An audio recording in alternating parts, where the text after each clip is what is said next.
How's it going, y'all? Rowdy Riles back with another video. I know what you're thinking.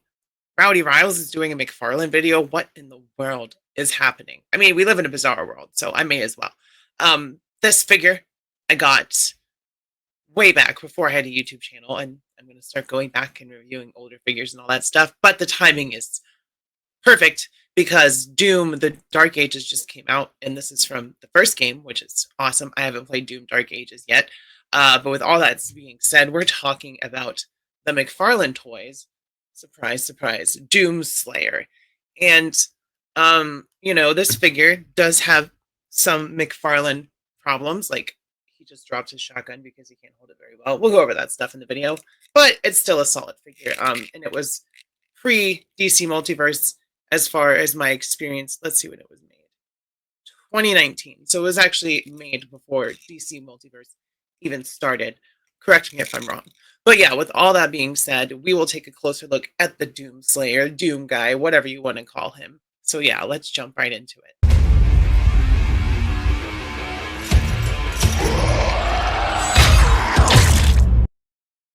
Let it be said that Rowdy Riles has said something nice about McFarlane toys, because the sculpt on this Doom Guy is, and always has been, awesome. He's got all the panels and nooks and crannies of the power armor on there. We've got the glove with the blade on it, of course, the bronze and the silver, and that shotgun is all geared up and sculpted. So sculpt from McFarlane is never the problem, because Todd loves to make statues. Where it starts to lack is articulation and paint sometimes, especially now, not in the past. Like, this Doom Guy is perfect, other than having some outdated and not very articulable articulation. I actually really like this figure. Like I said, I got him before DC Multiverse started, before Todd started sleeping. I mean, like, I've made a brick now. I've got the DC Multiverse money. I can do whatever I want and just go power hungry and make a bunch of Batman forever. And then, just kind of drop all the other lines he was working on and pay attention to DC Multiverse, which doesn't really show. But I digress. We're talking about Doom Guy here. Like, you can see all the little gadgets and cribble and whatever they call that kind of stuff, smudgeons, and those boots look crazy. And there's nice paint. There's nice wash. The light is picked up on that shiny bronze colored armor very nicely. And yeah, the head sculpt up here, very nice as well. When it comes around, you can see it's got that blacked out visor. We got that big cannon on the shoulder. Just a really cool figure in general. And I know he's huge, like, he is a big figure. Let me get him lined up perfectly again. He is a big figure, but he still kind of could work with some 6-inch stuff, because Doom Guy's supposed to be big, Wolverine's supposed to be short, so that kind of works. We'll get into comparisons at the end, obviously, like we always do.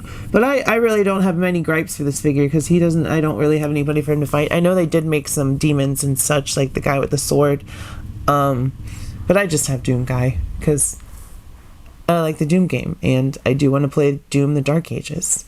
But yeah, cool figure. So props to McFarlane for making some cool stuff before DC Multiverse came out and ruined everything.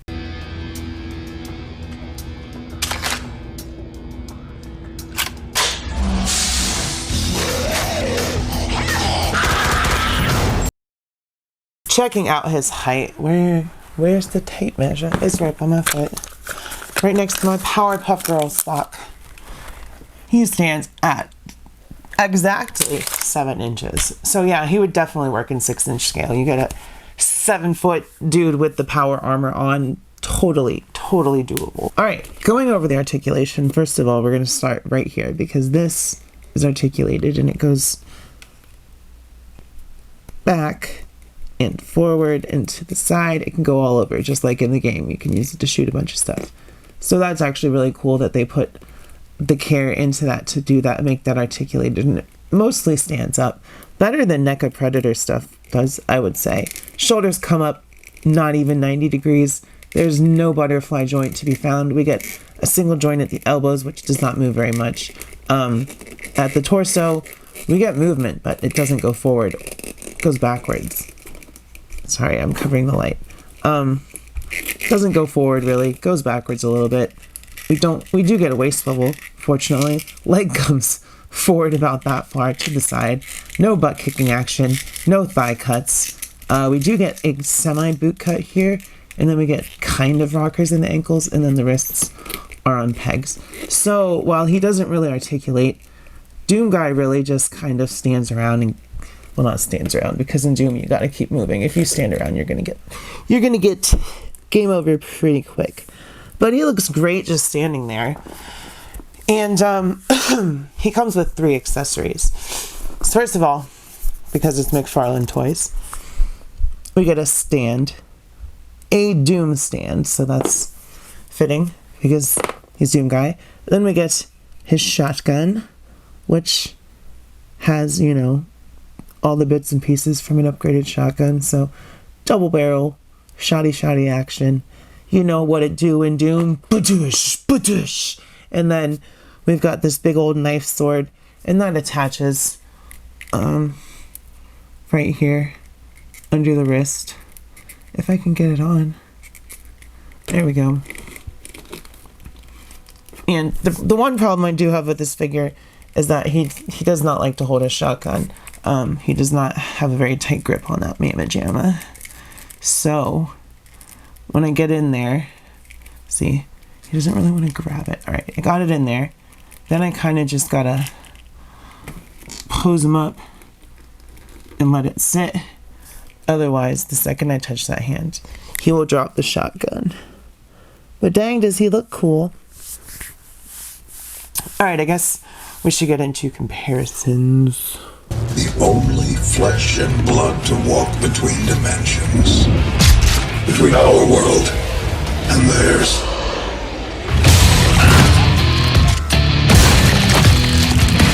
First of all, for scale and comparison, here he is next to the Jazzwares Master Chief. And let it be known that without Doom, the original Doom, we wouldn't have Halo. We wouldn't have first-person shooters as they are today. So big thanks to id Software for making Doom. Here he is next to Shell from Portal and Romanky Gun Girl. And if you haven't played Portal, oof, what a good game. And Shell is the main protagonist. She's the one going up against GLaDOS and,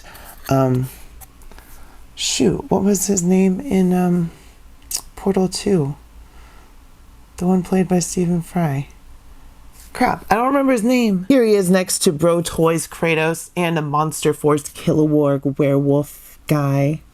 Here he is with Rowdy Riles and Rhea Ripley. And for some Marvel Legends, next to Bucky Cap and Ultimate Spider-Man. So like I said, he works with 6-inch figures because that totally works.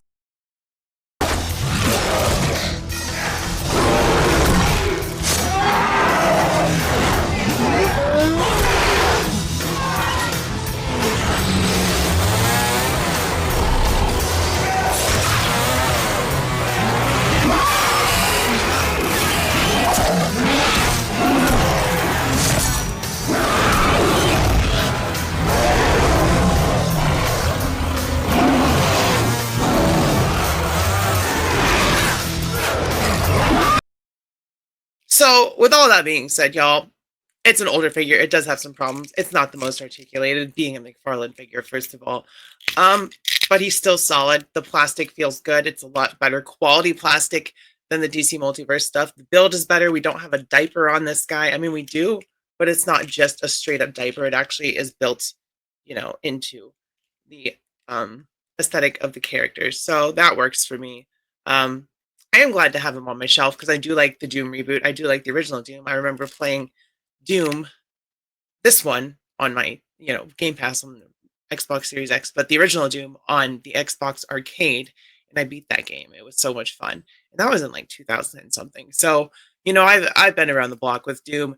So with all that being said, if you like this video, smash like, hit subscribe if you're not subscribed. We just hit 3,400, so we are 100 subscribers away from 3,500. So giveaway coming up, so make sure you're entered for that Retro Card Venom giveaway. Comment, let me know if you have this guy, how your day is going. Just say hey, let me know what's up.